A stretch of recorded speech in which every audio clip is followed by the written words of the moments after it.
Welcome everybody on the recording to Death to the Nice Guy and Discovering the Dark Masculine. This is a 2-hour workshop that is going to dive deep into nice guy behaviors, which is effectively putting other people first and doing things in order to win validation, secure a sense of worthiness and self-assurance and self-confidence from the things that we're doing for other people in the hope that they'll do something in return, or the hope that they will accept and validate us, often at the cost of our own boundaries, often at the cost of our own well-being, often at the cost of basically putting us last on our own list, putting everybody else above ourselves. For those who are watching on the recording, as part of the event, you'll see a list of questions, 11 questions that will give you a prompter for the kinds of behaviors that we are talking about when we talk about the nice guy. Your score out of 11 will give you an indication of really how much you need to do in this area. It's pretty eye-opening. When I first did the nice guy work, the book that I read, which we'll be talking about tonight, is called No More Mr. Nice Guy by Robert Glover. Just a show of hands here from the brothers in the workshop. Who's read the book? Okay, so we've got a majority of the men. Sam, you've got a bit of a half-half, so you dabbled in it, maybe didn't go super deep. Tonight's workshop is going to be in 2 parts. We are going to look at and understand what the fuck is this nice guy concept? What are the ideas of a nice guy? And what makes it not so fucking nice? Because a nice guy is not a good dude. A nice guy is a person, we'll dive into what that is. But the second part of the workshop, we're going to be exploring, what do we do about it? What is the antidote to the nice guy? And in the journey that I've been on in the last 5 years, working and volunteering and doing men's work, my discovery has been that the opposite of nice guy is this archetype that we talk about called the dark masculine. The man who, and we'll explore it in a lot more detail, knows who the fuck he is, gives 0 fucks about what people think of him, and embodies himself. Knows how to be in his own body, knows how to be in the experience of himself in self-confidence and self-assurance. Men, asking the question, what is a nice guy? And Ben, I'm going to ask you to come off mute and read out the answers that we've got there. Sure thing. Hey, gents, how you going? I'm Ben. I just want to introduce myself. I'll be assisting Jason tonight on the quest. So, Brett, people-pleasing, a yes man. From Andrew, people-pleasing, caregiving, and savior. Deferring sovereignty from Brett. And Brendan, a people-pleaser. And from Adam, changes his views and perspective to please others and will put other people's happiness before his, and is a doormat for most women. Hands up, anyone relate to any of those? Yeah. We've all been there. Yes. Yeah, 100%. Thank you for introducing yourself, Ben. And brothers, just by way of context, Ben has been supporting in the PRIMAL and DARK project to run a No More Mr. Nice Guy study group. So his knowledge of this book and of this subject matter is pretty deep. And he's been supporting men on their journey through this work and through this material. I'm going to get you to give me a thumbs up if you resonate with this. Essentially, everything I do is in some way a calculated effort in order to get people to like me. I'm a pretty easygoing person. I don't like to rock the boat. I'm not good at handling it when other people are upset with me. I'm generally more in my head. My emotions are not very readily accessible to me. Most of my closest friends are women. Yes. I think I'm different to most men. Yeah. I'm not good at making my needs a priority. I tend to put other people before myself. I'm not an angry person. I have difficulty saying no to people. I have a difficult time if I feel like I'm letting others down. Awesome. So we've almost all of us, I think, in fact, I'd say we all here on the workshop so far have put our hands up on multiple occasions. The definition of a nice guy is a man with a tendency to suppress his own needs and desires in order to gain the approval and acceptance of others. This often results in feelings of resentment, anger, and a lack of fulfillment. What's ironic is that in attempting to be nice, we actually end up doing this. We end up manipulating covertly or overtly. We end up being insecure and jealous. We end up being controlling. That was me. We end up being passive and often passive aggressive, being manipulative. These are the hallmarks of a nice guy. In his desire to avoid upsetting people, what he actually does is he fucks people over pretty deeply. And my story in respect of my nice guy behaviors, this was me.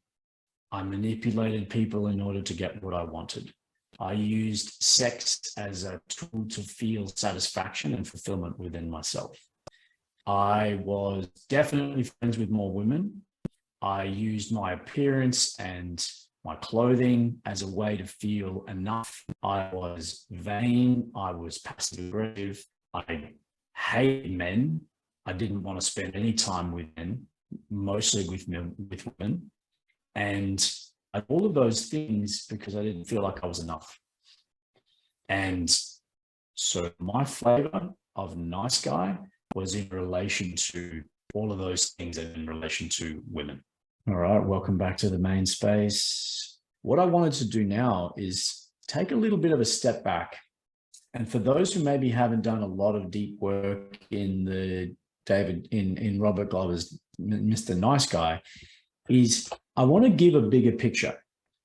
We're talking and we've understood now about what nice guy behaviors are. But why do we do them? What are we actually doing this for? The thing I love about Glover's book is that it's so parallel to the work that we do in the Primal Man project. Here's the core idea for those who maybe haven't done a lot of work in Glover's book. We were evolved to live in tribe, where from a child's birth to about when they were about 10 or 11, potentially 12 years old, boys would be raised by women and they would be cared for by women. But early childhood, they would start to identify the behaviors that were expected of, and they would be looking to earn approval of men. Because when boys were considered ready, i.e. they were judged by men as worthy to be initiated, they would be taken by force, often traumatic extraction of these young boys, to go with the men on their initiation, their rites of passage. Now, the rite of passage was to remove boys from the care, protection, and approval of women. This was a fucking horrendous process in some cultures. Where I'm from in Papua New Guinea, they had boys lie on their stomach and they sliced razor blades down their back, and their scar tissue would imprint as the pattern of the back of a crocodile. And they would spend 3 days crying and being sliced open by razor blades. In Vanuatu, they jump off the top of wooden platforms with bungee cables made of vines holding their legs, which is the first place that chiropractors were invented. Apparently, they grabbed the afro and snapped their necks back as they get so fucked up from jumping off these platforms. There are stories of the Inuit in Alaska and North America that take their sons away for 1 year to live with the men. What did this do? This did a couple of things. It severed the emotional tie a boy had to validation from his mother and from care that was given by the feminine. It also gave boys a reference point. This is what a man looks like. This is what is expected of a man. This is the culture of what we do as men. This is the responsibilities of how you operate as men. And if you don't fucking toe the line, you're going to cop it from the uncles, from the father figures, from the grandfathers. You are going to get corrections and corrections until you shape and fit in the form of the culture of that tribal clan. So we don't have that anymore. A couple of 100 years ago, the boys stopped going off with their fathers to work in the fields and to work in their trade, and the men started to go into the offices or into the cities and start to do the work that we now know as work. Men going off to work of the day. Guess what happened? Women raised boys until they got to school. What happened when we get to school? 90% women raising and educating boys. So our programming says what? You must sit still, be quiet, be good boys, and you must do as I say so that I give you praise, acknowledgement, approval, validation, and I will have you feeling like you're worthy and what? A good boy. Those behaviors are embedded and ingrained from the time that we are 0 to please and seek the approval of women. We have no rites of passage. We have no space for men. And we have an education system and a culture and environment that enculturates boys to be doing the bidding and the expectation of women. So that then shows up in the approval-seeking behaviors, in the validation-seeking behaviors, in the fucking deathly fear that we experience as men, lest we be rejected, lest we be outcast, lest we not receive the approval of our women. So that's why I love Robert Glover's book, because goddamn, it's so fitting into the work that we do in the Primal Man Project. So what I want to do here is I want to open up some discussion, and I want to open up discussion around this. Why do I do the things that you discussed that you did in the breakout rooms? When you went into your breakout rooms, you said, what were your nice guy behaviors and potentially what the impact was? What is the underlying reasons that are deeper underneath the reasons why you do these things? Let's go for some discussion. When you've got some thoughts and reflections, raise your hand and we'll bring you off mute for. We've got some scratching of some heads. We've got some deep, pensive looks. Adam, go for it, brother. What have you identified that are the reasons why these nice guy behaviors are still showing up for you? When you mentioned the whole school thing, the whole schooling system and how that's implemented, that brought up for me that a lot of times I would get punished if I wasn't a good boy, right? I would get detention, I would get scolded, whatever it might be.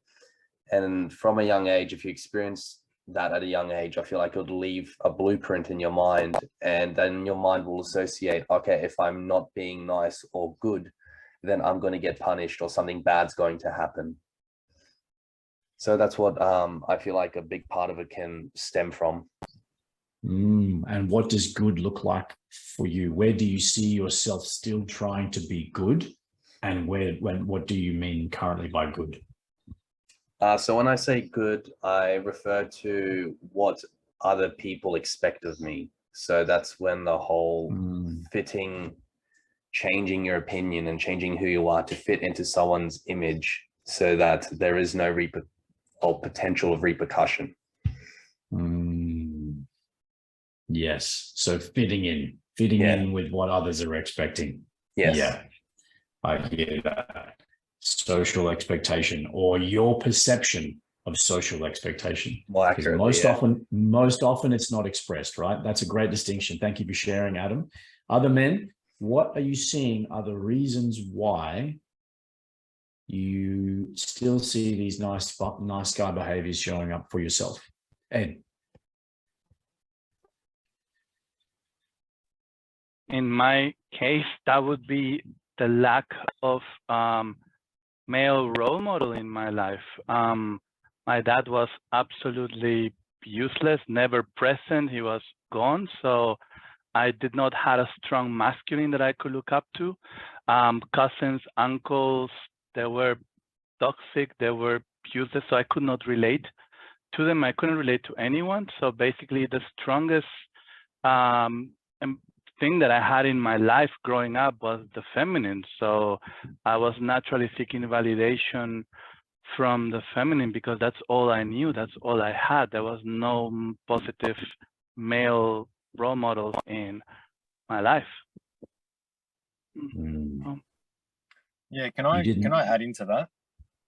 Jump in, Jason. Yeah, just as I feel like that's the other part of what you were sharing, Jason, in that there is we've spent a lot of time with women, but what's also had created that is the fact that in our modern lives, our fathers who are working long hours, having a difficult time, who are also burying themselves in television or working late to avoid the family because it's too much, you know, Ed, you nailed it. It's like the absence of men is also of contribution to what we're currently experiencing as well, 100%. Great distinction, Ben. Thank you for adding and pointing that out, man. Yeah, I could not agree with you more. Thank you, Ben. Thank you, Ed, for adding that.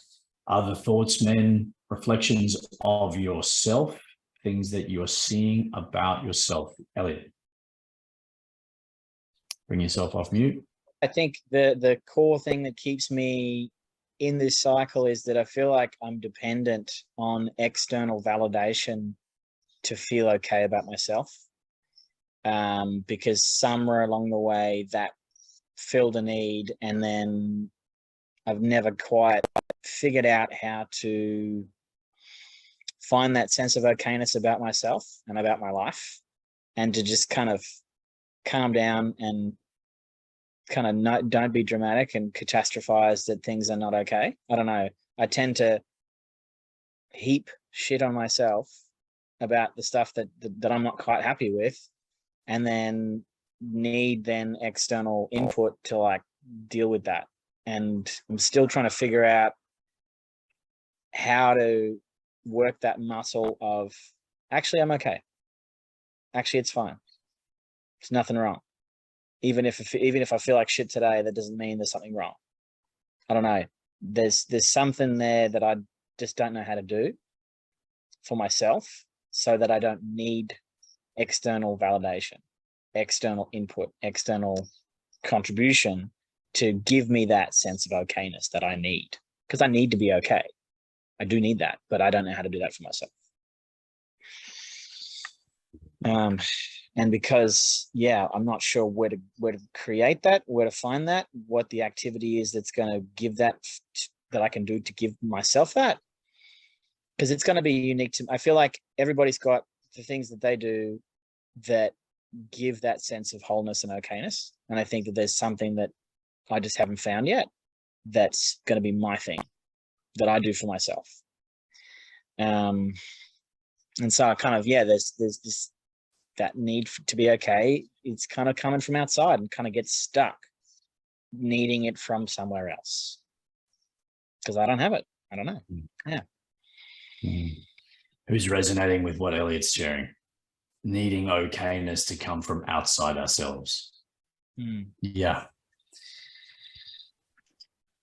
I hear you, Elliot. Thank you. And you will receive a lot of practical support and guidance on what you can do to support yourself in the next phase. So hang tight.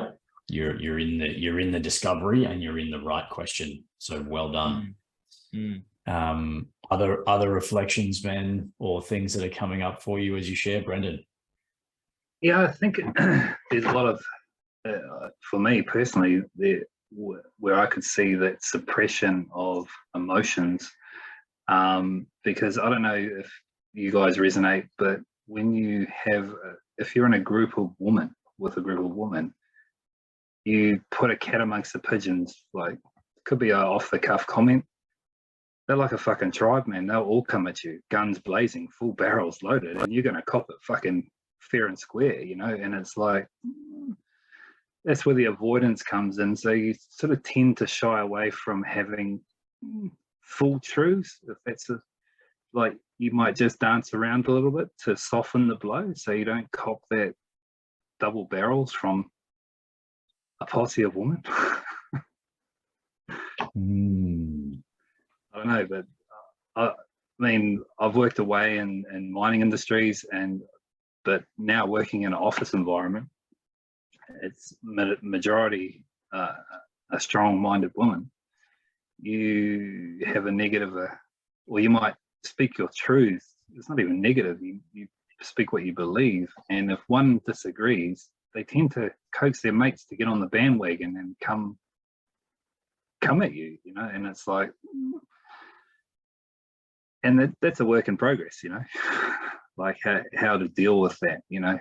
You can deal with one, maybe two, but when you got three or four, that's sort of, I guess that has a tendency for me to suppress having some of those conversations in those situations. Yeah, because what? Because you just don't want to, because it's an ongoing saga. It's like a fucking snowball effect, man. Let's get out of the victim mentality. Yeah, and sure. let's get into this. Let's get into the self-responsibility. Yep. And let's get into the self-evaluation. And the other thing I want to support you, Brendan, and you've done the path. So this is a reminder to speak with I. Yep. So when you have the women who you feel are ganging up on you, because that's what I'm hearing in the description of what you're sharing. Yeah. What are you afraid of?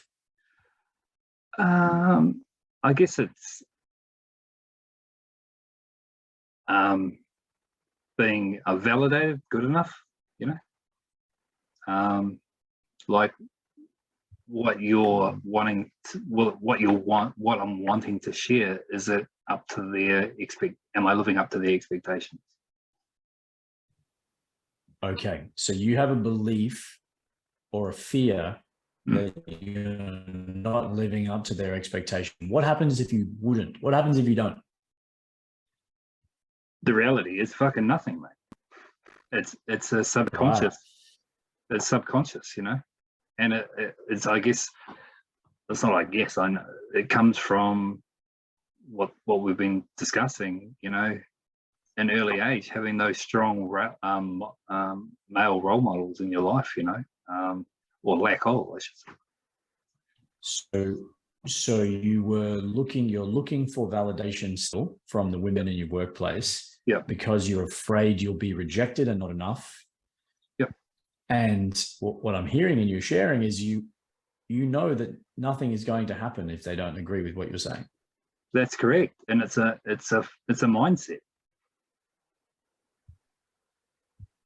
What is something difficult that you don't want to say currently? What is something that is uncomfortable that you could but you don't?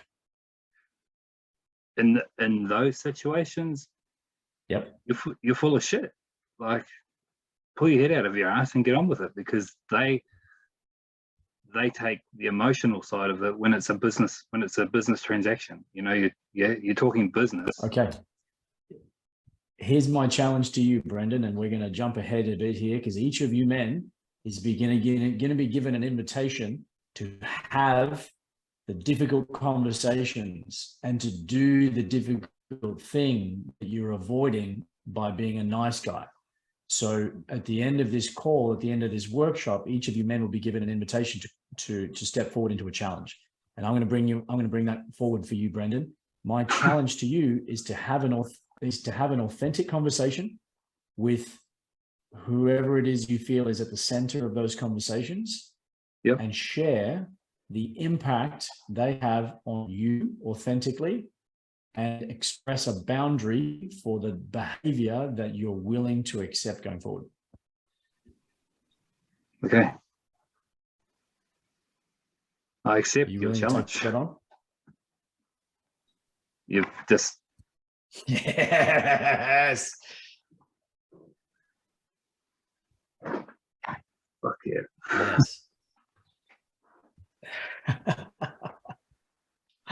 Awesome.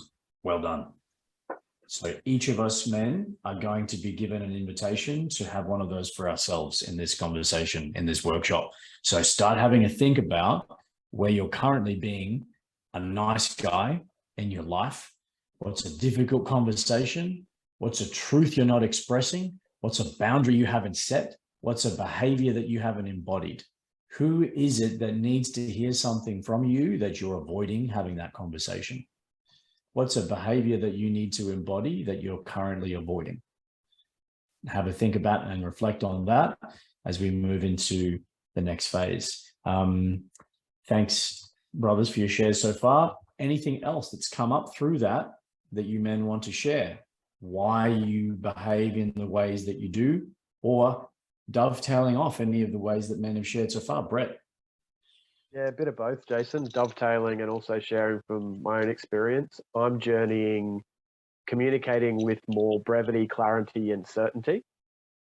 And for me, sometimes when I communicate with people, I find myself reaffirming and repeating what I've said and trying to get a real collaboration going on rather than speaking with certainty and assertiveness. And for me, that comes from two places. One, I grew up with my mum and two sisters. So women, from my point of view, tend to communicate more collaboratively and gain a consensus before they move forward. Whereas I feel when I'm in my masculine, I'm certain of where I want to go and I'm leading that conversation rather than trying to group everyone around me and move forward. And that's really what I'm working on at the moment, is in my conversations, when I know what I want, clearly communicating that, not beating around the bush or over speaking when I don't need to. I hear that.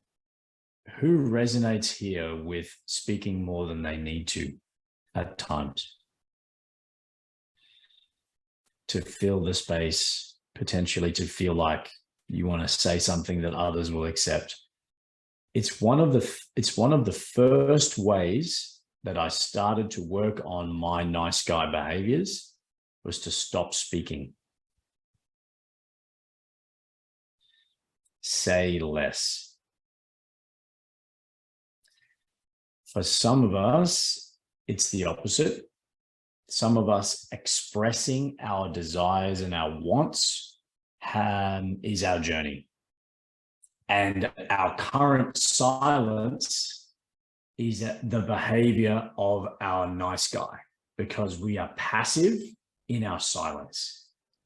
On the other side of the spectrum, some of us have a journey in over talking in order to feel like we have to fill the space that feels awkward and tense and not knowing where to look. Who feels a sense of social nervousness around people sometimes and finds themselves doing one of those two things, being completely mute or over speaking? Yeah, I hear that. So we're going to be exploring some strategies, and we're going to be exploring deep into the archetypes that are going to support you to embody a different way of being. So before we transition into what we're going to do about our nice guy behaviors, is there anything else that anyone feels a burn to share before we close out on this piece around the deeper understanding of the why we do the things we do in Nice Guy Dan? Yeah, just talking about the saying less. I have always been one to try and finish people's sentences if they take a little bit they have a pause while they're thinking about what they're saying. But even in work environment with conferences and with our Zoom meetings and state meetings and things like that, I've come over the last probably 18 months to saying a whole lot less. And when I do talk, it's very less, 30 seconds or less. But I found myself coming from the point of view that nobody gives a fuck what I've got to say. So what's the point of saying it? It's not I'm standing up for being, precise and clear on what I'm getting across. I've found it's actually been quite the opposite of, there's nothing left to say, so what the fuck am I saying it for? So I'll just sit here quietly, which is completely opposite of what you're getting at here. So I just wanted to share that. That's powerful, Dan, and I really appreciate you sharing that distinction. What you're exhibiting is you've gone pendulum swing. You've gone from saying what I'm hearing is too much to being passive. So the journey for us as men within masculinity is to embody the center.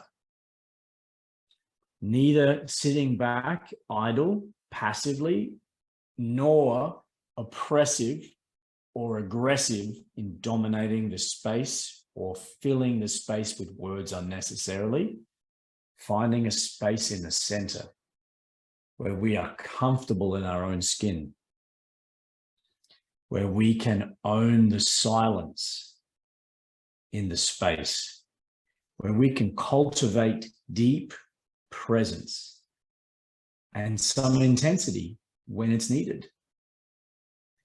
It's going to be a thing that you'll come to understand through the archetypes that we're going to be exploring after this piece. But thank you, Dan. I think that's a great distinction. So men, we've found what it is that we're talking about as nice guy behaviors. We've identified where they come from. We've all taken ownership of where we still see these behaviors show up for ourselves today. We've learned what it is in our society that is creating these behaviors. Now the big question is, what the fuck are we going to do about it? So these are the 8 most effective antidotes to nice guy behaviors. Number 1, learn to set boundaries and say no. Let's hear what men mean. What do we think we mean by boundaries? This is a bit of a buzzword and it might be a bit unclear for some people. Does it mean that we're going to build a fucking moat around our house and pull up a drawbridge? Does it mean we're going to build a fence around our property? What do we mean by boundaries? Men, jump in. More like what you choose to accept as to what you don't accept. Okay, be more clear about that. When you don't like, accept something, Brendan, what happens? Sorry, what was that, Jason? I missed it. When you don't accept what is happening, what do you do? Become more assertive, because if you believe what you're saying is true and correct, why would you back down? Yeah. Is that sort of what you're getting at? Right.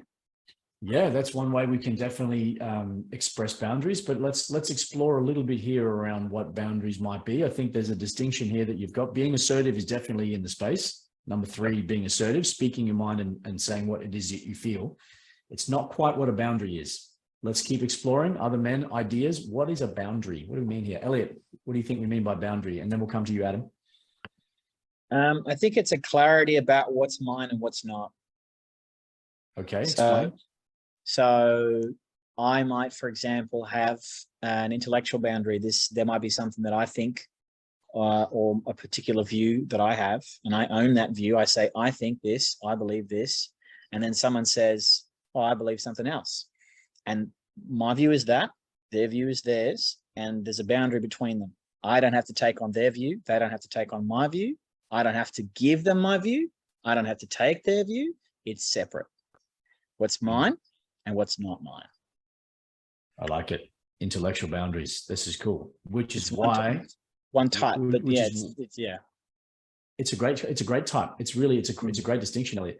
It's why in a men's circle we speak with I. Yeah. Because I'm not overriding someone else's boundary by saying or speaking on someone else's behalf. Is that part of what you're expressing? Yeah. It's just a really clear idea of this is mine. These are the things that I have, my possessions, my home, my relationships, where I live, what I think, what I feel, what I want, where I go, my choices. These are things that are mine. And then there's things that are not mine. And there's the boundary is what's in between, other people's things and my things.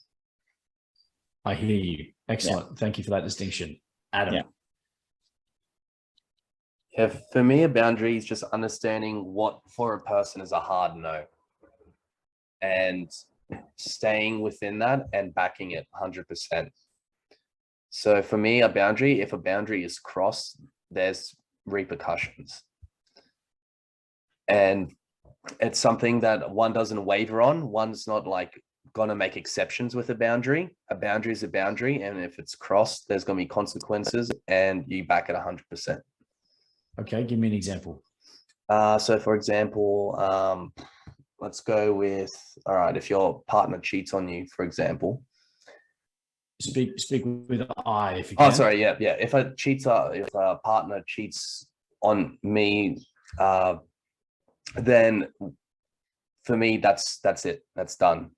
There's no ifs, buts, maybe. That was a boundary that was crossed, and no matter what excuses there would be, it's a straight up no. I hear that. So what I'm hearing underneath what you're sharing, Adam, is that a boundary is a behavior that you will not accept based on an agreement. Yes. You have an agreement in a relationship, and if a person does something outside of that agreement, they cross a boundary. Yes. Have you communicated that boundary clearly to them? Yes. Good. Okay. So men, this concept of boundary requires clarity of communication. It requires agreement, and it requires an action that you are clear you will take as a result of that boundary being crossed. That sounds like the three elements in there that's been brought out by Adam. Ben, you got something to add here? Yeah, can I add to that? They are most certainly part of it.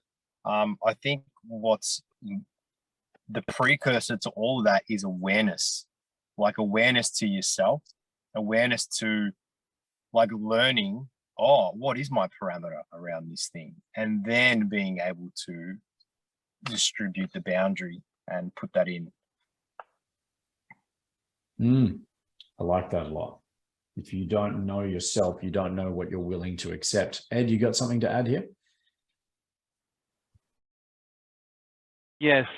So for me, a boundary is a concept, a rule, an idea that I'm not willing to negotiate or compromise on. Like what I've been doing with recent relationships is I have been expressing that I only want an open relationship, and that's a non-negotiable for me. So if they're not able to accept that, then sorry, but that's not for me. Yeah, absolutely. So a boundary can be positive, or a boundary can be negative. A positive boundary is saying, this is my desire. What I'm actually hearing from you, Ed, is that you're actually expressing your desires. You desire an open relationship, and you're clear about your desire. What I'm hearing underneath what you're sharing is that someone has crossed your boundary by trying to change what you get in your relationship, by trying to say no to that desire. Yeah, in the sense that I've expressed from the onset that this is my rule, my non-negotiable, and it has turned out that eventually they try to subvert that. And then we get into a clash there because I'm not going to compromise on that. Yeah, I hear you. And they cross your boundary by trying to control you. Yeah, I hear that. Thank you. That's a great example. So I think we're clear. A boundary means that you're clear what you are a no to. I'm going to say that again. A boundary means you are clear of what you are a no to, which requires self-awareness, as Ben expressed, and it requires communication, and it requires an understanding that someone can agree. You can state it out loud and you become clear about what that boundary looks like. So that is step number one in eliminating your boundaries, in eliminating, your nice guy behaviors. I want to draw a distinction here as well. Your boundaries, men, also apply to yourself. The first person I needed to boundary in my journey for nice guy recovery was myself. I was not okay with me fucking 6 women a week anymore. I was not okay with sitting on the toilet in my office swiping Tinder for 2 hours a day. That was a boundary I set for myself. I knew I was not getting the outcome in life that I wanted because I was doing shit that didn't serve me. So learning to set boundaries with self and other, learning to say no. Number 2, practicing self-care. Does this mean we need to go into the nail salon and get ourselves a mani and pedi? What does this look like for a guy? Women talk about self-care. They go and get their nail, hair, and makeup done. What's some tangible examples here for men? Let's throw some in. Adam. Yeah, for me, it's exercise, diet, maintaining the physical vessel, but also things such as meditation, emotional self-care. Yeah, it might be sports. It might be a hobby that you enjoy doing. That for me is all self-care. Awesome. Love it. Andrew, anything else on that one for you, self-care?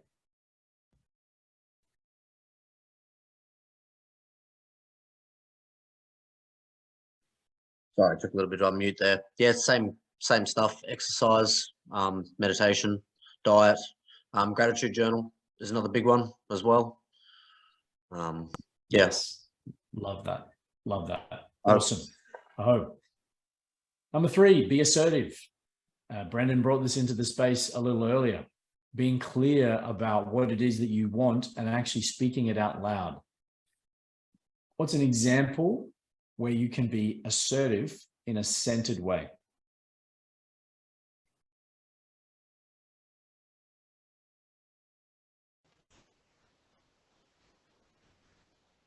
Sam.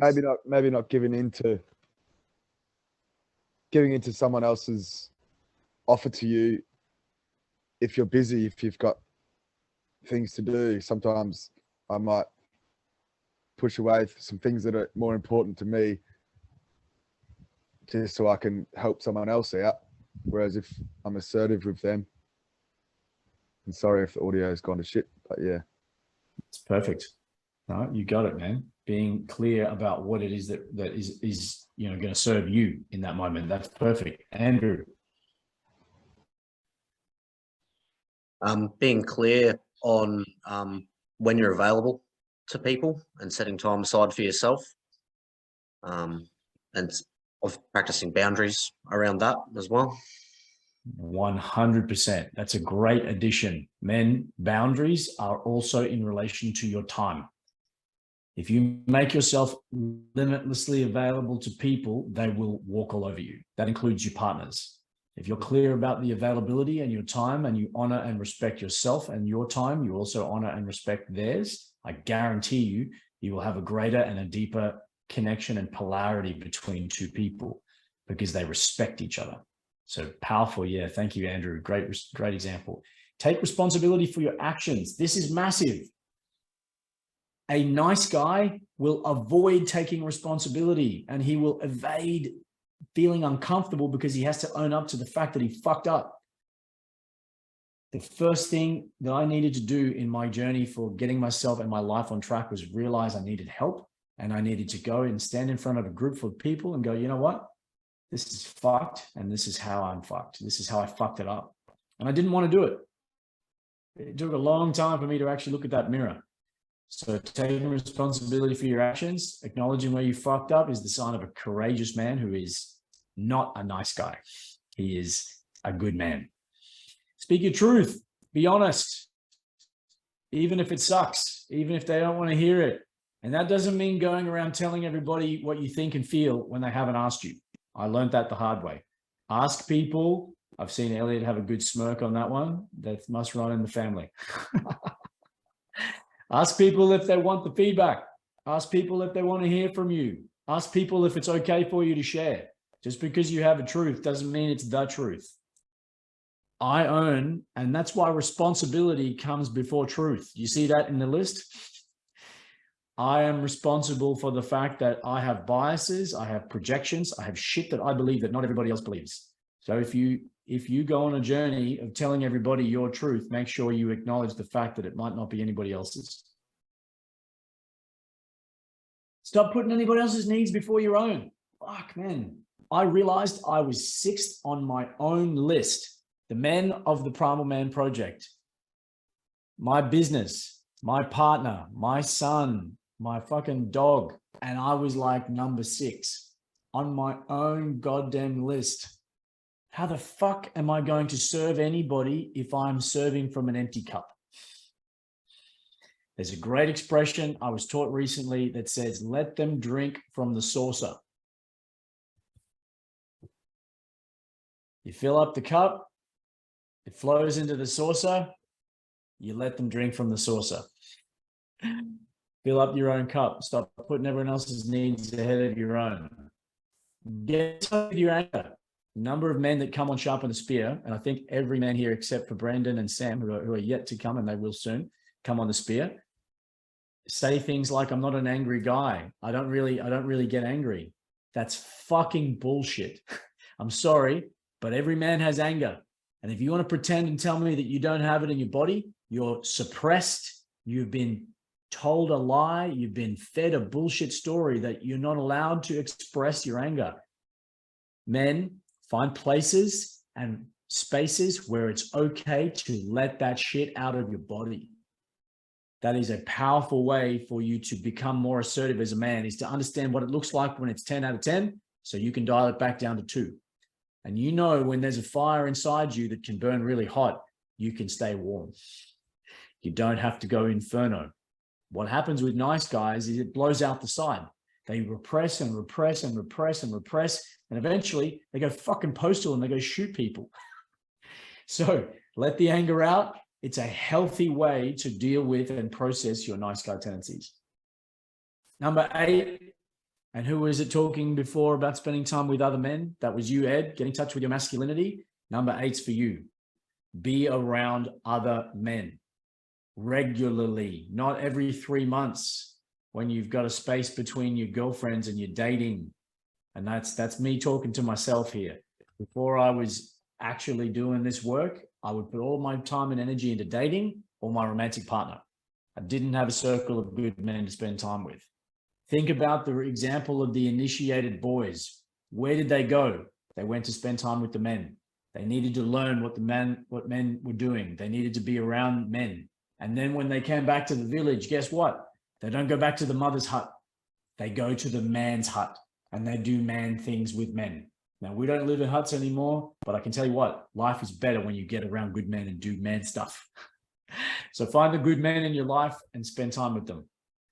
All right. I want to open up, and especially here to Ben as well. I know you've got a lot of wisdom and other men have done this work as well. What do you think might be missing from this list that you find helpful or that you found helpful for yourself? Yeah, for me, a huge one was getting in touch with my anger, because I was suppressing that for a long, long time. And once I realized the freedom that I can express anger in a safe, healthy manner is so liberating. And it's honestly just like a weight off my shoulders when I learned to get in touch with that. So that was a huge one for me. Yep.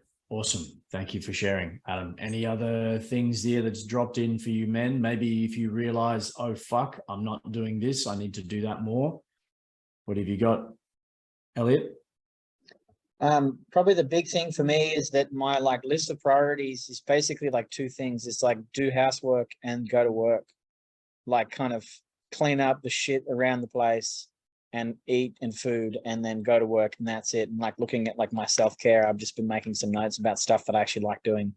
And it's that's the way down my priority list of things I like doing in my life. For some reason, yeah, I've created an obligation to myself for work and cleanliness, even though neither of those things really actually give me anything that I need.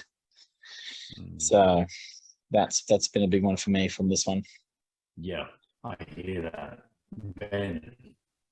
I don't have any extra things to add, but what I feel, well, no, not what I feel, but what I've seen be helpful was to stay curious and go deeper on each of these. like self-care first started off as like, oh yeah, I need to drink more water and eat more healthy food and get a massage. But then as things are developing for me in that area, it's like actually self-care is also being clear on who I am and where I'm going in my life and staying focused on that, because that keeps me in my power. And all those other things are also part of self-care, but actually that's a greater priority in that realm. And even taking responsibility for my actions started off as like being critical, or like critical in a negative way, and then it became into compassion, but also calling myself out on shit and be like, hey, you know, you didn't do that thing, and this is the consequence, and I don't hate you, I love you, and you know, we can work it out. You just got to know that the buck stopped with you. So learning how to, maybe it's another one, like learning how to like be the parents that I didn't have, that was contributive to my growth in a loving way. Maybe that. Yeah, self-parenting. That's amazing. Self-parenting, and specifically, I'm going to call this out: self-fathering. Yep. Actually, self-fathering. I want to say it's the combination of both, because the fathering part is more the critical element, and the mothering side is the nurturing element. And either of those in extreme is unhealthy. You're being cotton wooled all the time, and everything's going to be okay, and never making the change, or being the critic where it's like, that's not good enough, you got to work harder, and never being met with the love and compassion. So it's the mergence of the both. And I think I want to call out a projection that you're using in your languaging. Sure. And that is to say that the masculine is critical, or the fathering role is critical. That might be what you experienced. What I'm going to share here is that in essence and in archetype, nurturing from the feminine and role modeling from the masculine. Men were there to show us how to be, and women were there to care for us when we were needing the care. So with masculine, feminine, self-parenting, the journey here, in my opinion, and I just want to share my perspective, this is just where I'm sitting with it, is how do I give myself my own role model as my own inner father would, and then how do I give myself my own nurturing and care as my own model? Does that make sense, Ben? Yeah, well, even as you're saying it, I'm like, it doesn't even have to specifically relate to mother and father, because I grew up with both my parents being critical. You know, it doesn't really matter. But I guess it was trying to like, you know, create a polarity. But we can just keep it to like critical and nurturing and meeting in the middle, and that can be, you know, the self-fathering. Yep. I hear that. Self-fathering. I think we'll just call this self-parenting. I really like that. Nurturing and role modeling, or exampling what it is to be, you know, the man. Yeah. That's a beautiful addition. Thank you for contribution. Men, we have a fucking juicy area to jump into now, and that is, it's actually going to require a bit of an energy state change. So what I want you to do, men, I want you to stand up. We've been here for almost 90 minutes now. Jump up if you can. I know, Ben, you're in a car right now, so maybe don't jump. I'm going to stand up. I'm here if you can't see me. I want you to jump up, everybody. Yeah, that's cool. I want you to shake out your limbs. Just give yourself a bit of movement, a bit of breath, bit of sound.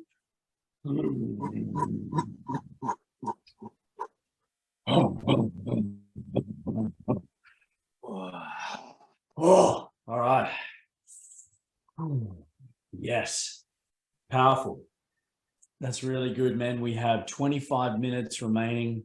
It is a deep and a powerful exploration of an area that I want, and I'm really excited to be sharing with you all. So when you're ready, take your seats, dial in, and really tune in for this next 25 minutes, because this is one of the most one of the most exciting pieces of work that I've had a pleasure of being involved in the last 3 years of my work, my journey in men's work. I'm going to get really personal with you, men.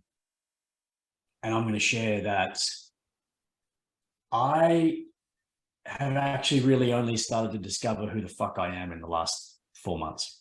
Like, and I'm saying that really seriously. I actually had no idea really who I really was, or what I was really about. And the journey of me actually discovering the most powerful parts of who I am have been in my experience of connecting and relating with a really powerful woman. And when I discovered what I wanted, when I really articulated what the fuck it is that I wanted in a partner, I found this woman who made me more of myself, and it's created, not made me, but she created a space for me to be more of myself. And one of the things that I've discovered about myself is that the source of my masculinity, the source of who I am, comes very powerfully through the essence and the energies of the dark masculine archetypes. I used to make myself really wrong for being intense and being full on and being fucking passionate and being dominant in the bedroom and being a leader with my woman and wanting to be in charge and to claim and to take from the world.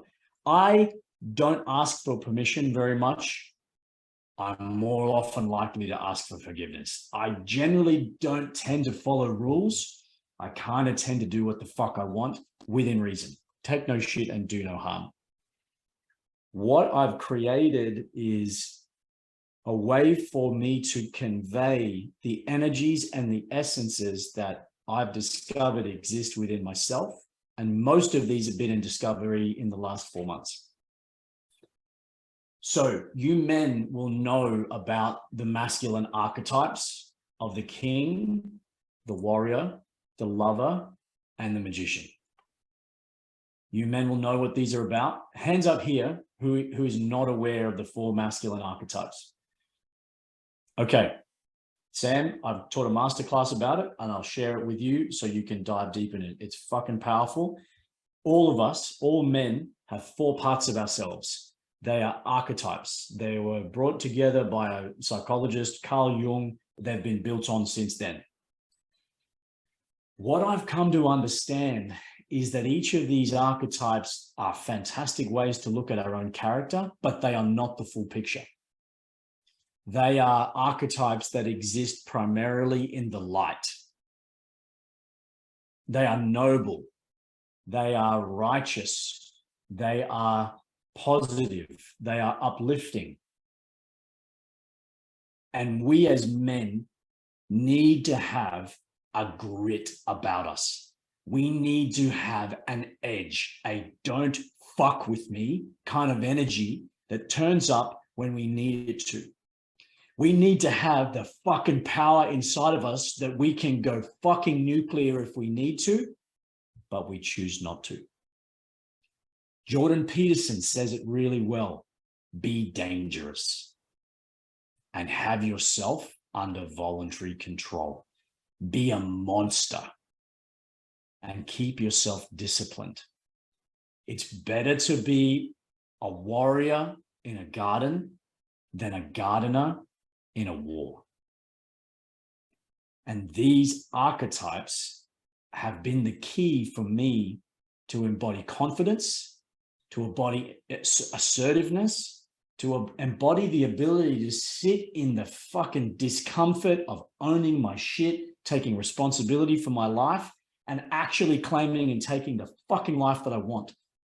And I am sharing these things with you, and I'm going to share these things with you to give you access to these things for yourself.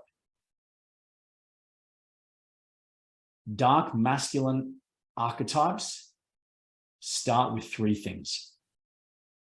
Above all else, a man who embodies his dark masculine has deep presence. He can be with the discomfort and with the awkwardness, and he can look people straight in the eye and he can hold their gaze. So practice number 1 in embodying the dark masculine. Hold gaze and be with discomfort. Practice number 2, figure out what it is that you're passionate about. Because if you don't have a passion, that's pretty hollow. That's pretty empty. If you don't have something that you're fiery about, man, you're going to miss out on the fire in life. And the third thing that Ben picked up on is cultivating what I call directionality, meaning I need to know where the fuck I'm going if I'm going to be powerful and purposeful. Because guess what happens if I don't know where I'm going? I can get pulled off course. The first female, the first child, the first friend with a substance, the first thing to distract me, the first piece of porn, the first night out drinking and going to the strippers that turns up is able to take me off my path because I don't know where the fuck I'm going. So passion, intensity, directionality, and deep presence. These are the things that will summarize the energy and the essence that we're going to be diving into inside of the dark masculine archetypes. So you can see here the king, the warrior, the lover, and the magician. What we're going to be looking at is the black archetypes on the screen that represent the combination of those multiple archetypes in a clean expression, meaning these are wholesome, healthy, life-giving expressions of these energies. You will do no harm in expression of these energies. You will take nothing that is not offered. You will be in consent and you will be in agreement in your expression and your embodiment of all of these archetypes. That is my boundary in teaching this work. So what I now want to do is take you through each of these 5. You'll see that they have a relationship with the existing 4 archetypes. The first archetype we're going to be discovering and exploring is called Eros. Eros is the combination of the king and the lover. Eros is the god of love and sex. As a masculine, dark masculine archetype, it represents the divinity that comes from the king and the sexuality that comes from the lover. And the way that this is embodied, the way that this feels, is divine expression of sexual and sensual energy. Eros energy is assertive, it's powerful, it is sensual, and it has the leadership of the king with the sensuality and sexuality of the lover. Practical examples of how you can embody Eros energy. Tell your woman you're going to pick her up at 7 o'clock.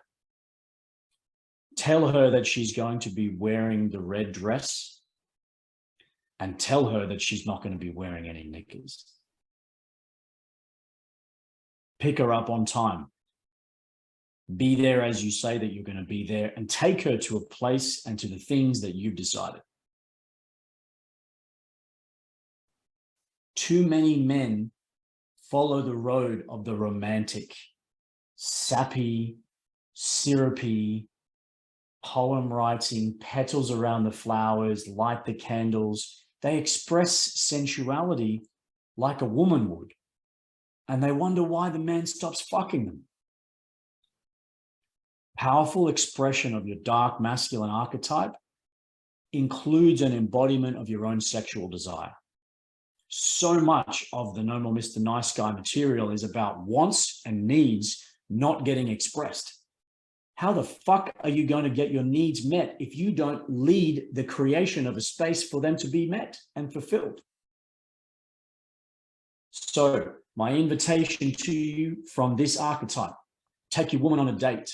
Don't tell her where you're going and tell her what it is that you want from her and show her a fucking good time. Dark masculine archetype. Number 2, the dominant. This is part magician, part lover. The dominant takes the submissive on a journey. They control with precision the energy and the essence in a bedroom. They create theater. They understand timing and suspense, blindfolds, sensory deprivation, tools, toys, music, lighting, candles, creating sensory arousal, using all of those toys, building an energy and a climax in a dramatic sense, not just in the physical. The dominant dark masculine archetypes knows what he wants. He leads. He creates experiences and he takes charge inside and outside the bedroom. Here is a practice. If you are not already in exploration of dominance and submission play, buy two things: blindfolds and something called sensual tape. You can wrap it around wrists and hands like duct tape, but it only sticks to the other tape. You can buy it in sex shops. You can buy it from Honey Birdette. It is a great tool to begin the experience of creating control and dominance with your partner. Before you embark on a journey of creating dominance in the bedroom, ensure that you are creating emotional safety with your partner. The dominant man is a responsible one. He doesn't take without consent, and he doesn't engage without agreement. If this is new territory for your partner, give her an opportunity to say no, because force is very unattractive for a woman if she hasn't agreed. This is an archetype that can take years to discover and master. I have 2 double drawers under my bed full of toys, implements, and instruments that I've taken 5 years to learn how to use. The purpose of sharing this archetype with you men in this workshop is to introduce the idea that this energy is healthy and it is powerful, and used responsibly can create tension, polarity, excitement, sensuality, and fucking pleasure in your life, both with your partner and out there in the world. Because if you have the energy of a man who knows how to lead and who embodies his eros and his sexual energy, that comes through your skin. When I look at a woman who's not in the work and she gets nervous and I see her getting kind of shaky, I know it's the energy that I embody that actually has her feeling intensity, feeling withdrawal, like she pulls away. And I'm not doing it to intimidate, but it's a byproduct of cultivating powerful energies in the dark masculine. So that is archetype number 2. Archetype number 3. This is the combination of the magician and the warrior. This is really cool. This is the archetype of Neo. This represents every man's spiritual journey to discover his truth. The energy of the magician is in spirituality. It's in the mystery of the universe. It's in the arcane. It's in the unknowable. The warrior is the one that does the work when it's hard. Neo, as a dark masculine archetype, represents the maverick, represents the 20-something that travels over to the other fucking side of the planet that goes into the Amazon jungle to go and discover his soul inside of an ayahuasca journey. That's Neo. Neo is the one that discovers the truth inside of some random book and then believes something that he's never been taught before, but he discovers it as his own truth and is willing to fight for something that he believes in. Every one of us has the ability to embody this dark masculine energy. And it can be a reference point and an example to all of us to find our truth and to embody it in a way that says, you know what? I don't give a fuck if it's not what other people are doing. I don't want to follow what everyone else is saying is the truth. I say no to what I'm given as the information. I say no to the reality that I'm given by other people's stories. I find my own truth. I believe it and I live it. That takes balls, and it takes something a bit dark in a man to say no. Fuck you. That's not what I believe. This is what I believe, and I'm willing to fight for it. The fourth dark masculine energy and archetype is the combination of the warrior and the king. This is called the conqueror. This is the part of us men that can forge new ground and go where no one has gone before. This is the part of me that created a coaching movement when I didn't have a coaching qualification. This is the part of me that created a movement when people told me I had no permission.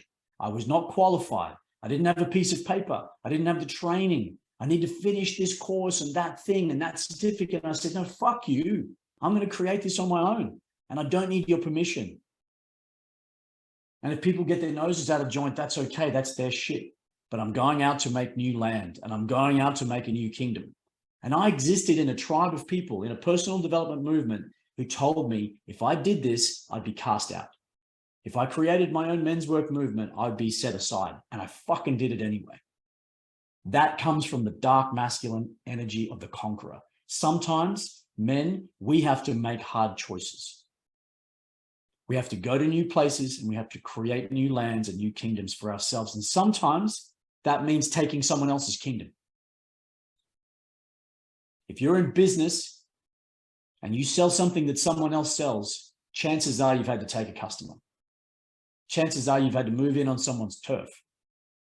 So chances are you've had to go in and assert yourself as better than something else. That's the energy of the conqueror. It's the energy that says, you know what? I'm going to fucking take the risk and I'm just going to do it. It may not work, but I'm going to get it done. The final archetype of the dark masculine is my favorite. It's part warrior, part lover. The beast. And if you've come on the spear in the last 3 spears, you will have felt and heard me share about the beast. The beast was my gateway into the dark masculine.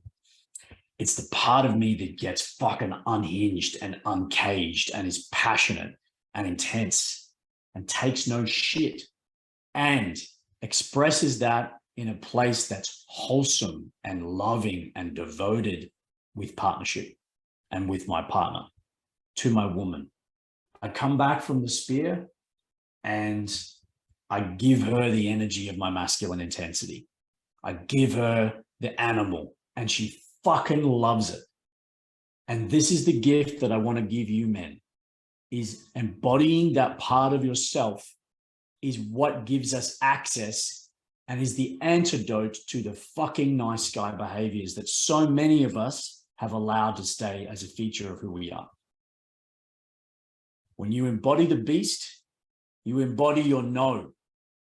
You embody your, that doesn't work for me. You embody that I'm going this way. That's it. I don't need to explain or justify myself. When you embody the beast, you embody get it done. You embody fucking, it's hard, but I'm going to fucking do it anyway. And if you can bring that energy into partnership and connection and the expression of your dark masculine energy, I guarantee you, you will polarize your woman. You will polarize the people in your life because people will see this guy doesn't fuck around. So I either get out of the way or get on board. In either case, it's clear where you're going.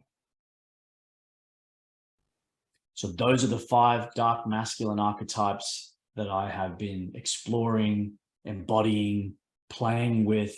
And yeah, I'm really, really pumped to have been able to share those with you.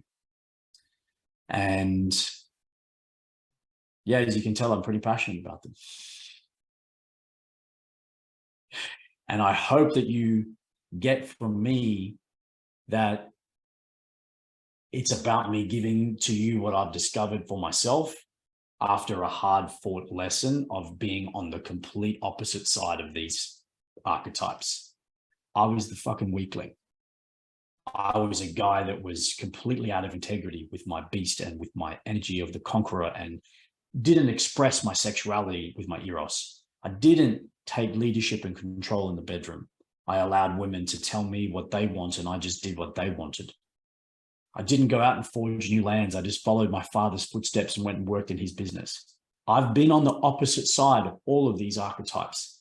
And it's only in the discovery for what's been at the source of my success in the last 4 or 5 years have I realized that these things have actually been underneath the drive and have been underneath the results on the other side.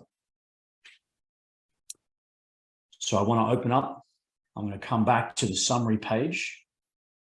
I want to open up for questions as we explore and even have a bit of discussion here about each of these archetypes. Yeah, look, as a man who's been on the last 4 spears in a row, the beast is critical. Bringing that energy and that just get it done no matter what into all areas of life is really transformational. I've seen it in myself, and I've seen it in the men that Jason and I have supported on their journeys as well. And that's, for me at least, is at the center of this work and this learning that Jason's brought to us tonight. And that's an aho. Oh, thank you, brother. Okay, so with that, this is an overview of all the archetypes. Where do we find more? Where do we get, apart from good old YouTube, which will be a minefield? These are not on YouTube. Good. These are my creation.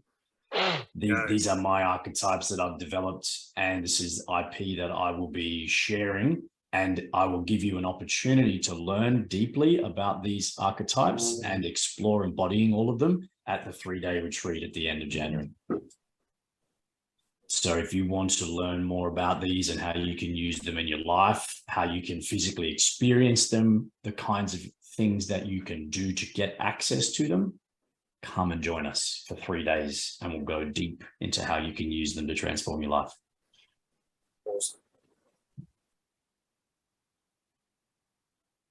But I'm happy to answer any specific questions you might have here. Elliot. I've just got a quick one. So some of them you gave some invitations, and then some of them you didn't. So I took note of the ones that you gave an invitation. So something specific to be able to do to try and take that on today or tomorrow. So the Neo, the Conqueror, and the Beast, you didn't have any kind of big ones where I could go, okay, yeah, I'll try that tomorrow kind of thing. So you had the King and the Lover, you had Take Your Woman on a Date, Don't Tell Her Where You're Going. That's Eros. Yeah, love that. I've done that. That's great. That can be a lot of fun. Anyway, but yeah, I guess. Let me answer your question. Yeah. Find something that you believe in your life that is only found after you find deep inquiry within yourself and out into the world, and share it passionately with people and give a fuck about that information. That's the journey of Neo. Discover something deep, and it needs to be deep. It may not be a do it tomorrow and that's gone out one night on a date. The journey of my Neo within myself is to have created a movement to support men to discover themselves. It's the thing that people told me I shouldn't do. And it's taken years for me to get here. So the journey of deep discovery within yourself and finding out what it is that you really want to share from the discovery, that's near. And it's a deep and long journey. The dominant, buy a blindfold, buy tape, go and have some fun. Candles, devices, toys, take your partner to a sex shop and buy the things that excite you both. Or better yet, don't tell her a damn thing about what you bought. Just fucking blindfold her and take her on a journey. Tie her down. Have a great fucking time. That's my invitation on the dominant. The conqueror. Create something of your own. And Elliot, you're already doing it. You have a business. You're forging new paths. Create something that is distinctly yours. And if you don't know what that is, go and do the path. And I know you've already done it, Elliot. So you have a roadmap there for creating an impact in the world using the things that you love and are good at. That's what a conqueror does. He creates new kingdoms. And the beast, well, go for a run or go lift something heavy and then tell your woman you're coming home to give her the energy of what you've just created. And then devour her. That's the beast. Does that answer your question? Awesome. Other questions? Grace, you asked at the start if anyone was unaware of his 4 dark masculine archetypes. And I was seemed to be the only one. You said there was a masterclass on it that you've previously done. Is that accessible? Yeah, 100%, my brother. And I'll put that into a link and I'll share it to you. It's already actually in the Path Continues group where you remember. So if you go into the guides in the Path Continues, you'll see the masculine archetypes. Lovely. Thank you. Those ones are also publicly listed common knowledge archetypes. You can Google them, you can YouTube them. There's all sorts of awesome videos and stories about the king, the warrior, the lover, and the magician. They're not mine, but the other ones, they're mine. Great question. Any other thoughts or observations of seeing these dark masculine archetypes? What's come up for you? What do you see for yourself? Ed. It makes me reflect on where I've actually gone wrong recently. I think for a while I was embodying the dominant and the beast, and then I lost it. And when I lost them, I lost the polarity, because I was attracting women. I was actually dating 2 women at the same time, and then flirting with a third, but it was this third that I popped up in a pedestal, and it made me fall from where I was, and I got completely sidetracked, distracted, and then everything just exploded out of. So going from up top where I was, massive downfall and crash and burn. So yeah, that was very, very insightful to learn about these stereotypes. I can resonate with them. Yeah, amazing. The other thing that you'll need to understand, in my experience, Ed, and this is just my experience, is that they are most deeply cultivated with a singular partner. So if that partner is non-monogamous, there's an energy and an effort and an input that is built up over time. So if you have, and you know this from your work in polarity and also as an analogy, Ed, from dancing. If you dance with a partner over time, your chemistry, your connection, your fluidity, your understanding of each other, and your way of reading each other's movements and how to dance and work and move together builds over time. The same thing is with a romantic partner and with a lover. What I found for myself, the dominant and the eros and the beast in sexual expression with my partner grows over time as the trust builds and as the receivership of these intense energies can be trusted. I can't embody eros, with full divine exploration of my divine masculine sexuality with a woman I'm having a one-night stand with, or with a play partner that I see only once every couple of months. That exploration, that deep embodied discovery of the full edges and parameters of my sexual being only comes from deep trust. So yeah, that's we could do another whole 2-hour discovery of just that eros archetype. So if you want to chat with me more about it, we can go offline, and I'm happy to geek all about it, and we can go there. But yeah, I hope that serves. And yeah, I'm glad that was helpful for you to see. And I appreciate that. Appreciate your feedback, brother. Ben. Yeah, thanks for your creations here. It's been a map for me to identify where I've come. Definitely owning the beast was something that it was one of the major things I got out of doing the nice guy work, was owning that part of myself that was savage and wanted to dig my teeth into my woman and rip her apart and just fucking grab her and throw her against the fucking wall. And yeah, you know, I've been with women who were, you know, maybe not so into it or apprehensive, and then I allowed that to define my sexual parameters, when actually it was like, well, no, actually this is fucking important for me. It's part of my natural expression, and I want to feel like I can fucking devour this person, and I'm going to. And like you also pointed out, Jason, that like having a partner that you trust to really push the edges of each of these areas is also what I've been experiencing at the moment, with dominance, with passion, with sensuality, with all of it. And it really does allow for deepening in all of these areas. 110%. I'm with you on that. Love it, man. Great contribution. That was powerful.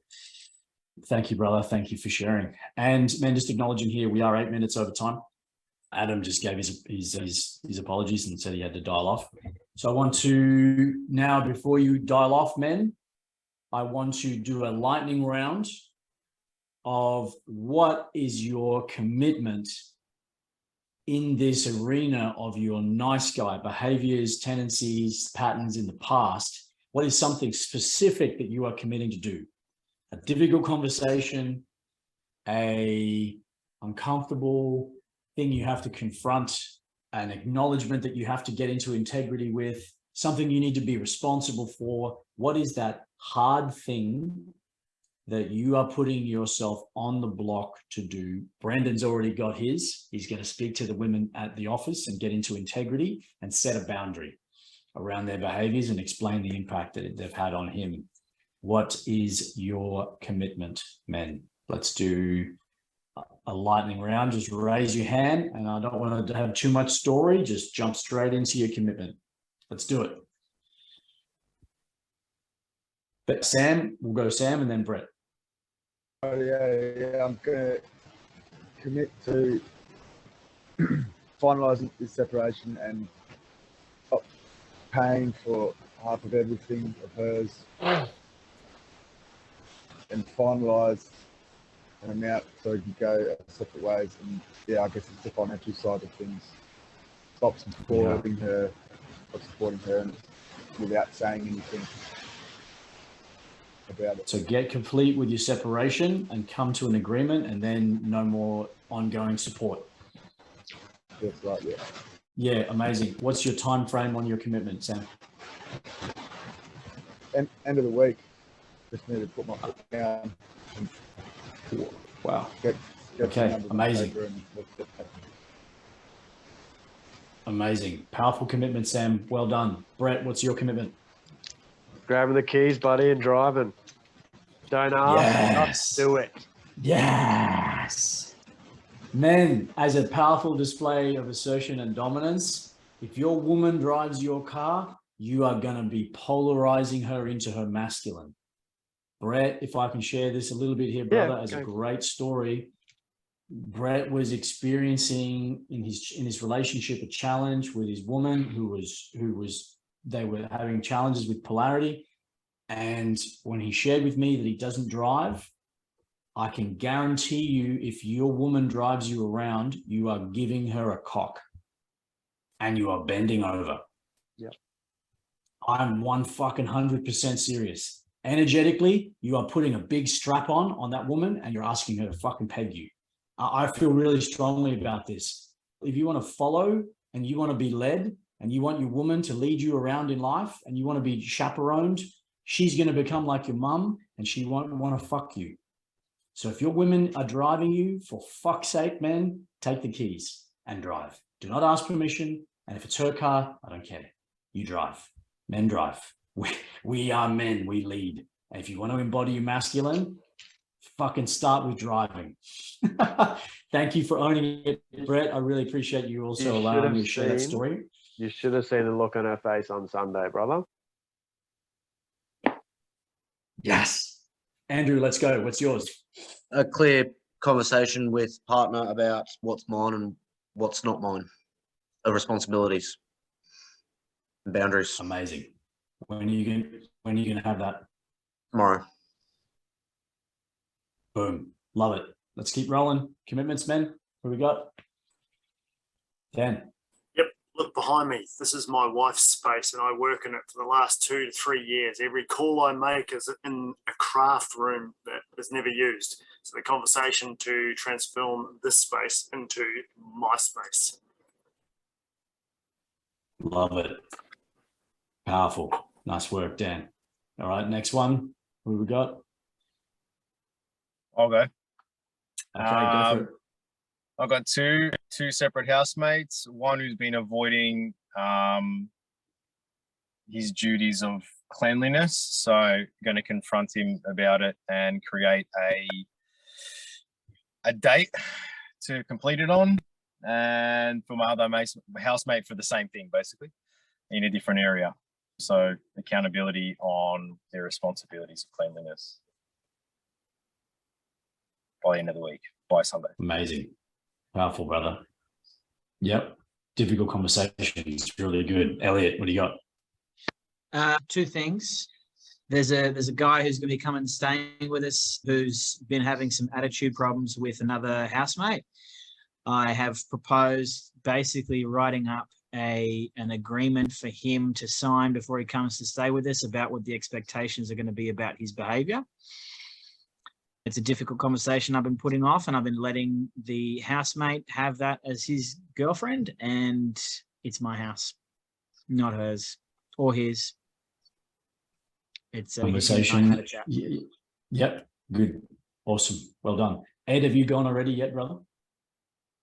No, but in terms of commitments, I guess I lost touch with my anger. So I actually feel that I need to reclaim that. I need to reclaim my anger to get in touch with both my beast and my dominant, because I just became complacent. So that's what I'm gonna do. I've already started actually focusing more on going to the gym, just pumping iron, just trying to get as strong as I can, lose weight because I've actually gained weight as well, and just practice more self-care because I've let go, I think, and that's affecting everything. Right. So what's the specific commitments that you're tangibly making, Ed? I heard a bunch of intentions. Well, I'm going to the gym, and yes. I'm going. How often? When? What's the commitment? Oh, with that, I normally go to the gym 5 times a week, so I'm keeping that. So you're committing to 5 times a week in your training. Awesome. Yes.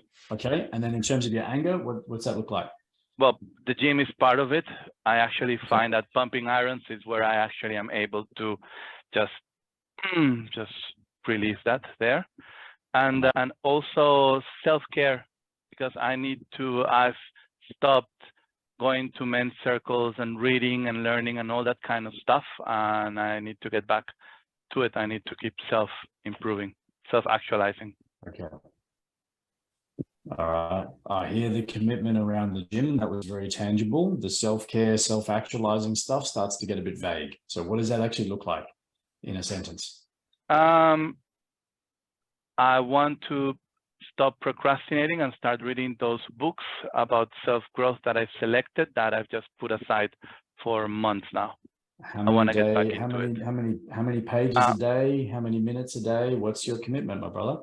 Yeah, so I'm starting with one book, and my commitment for that book is one chapter per day until I'm Amazing. done, and then Amazing. just keep on moving. Yep.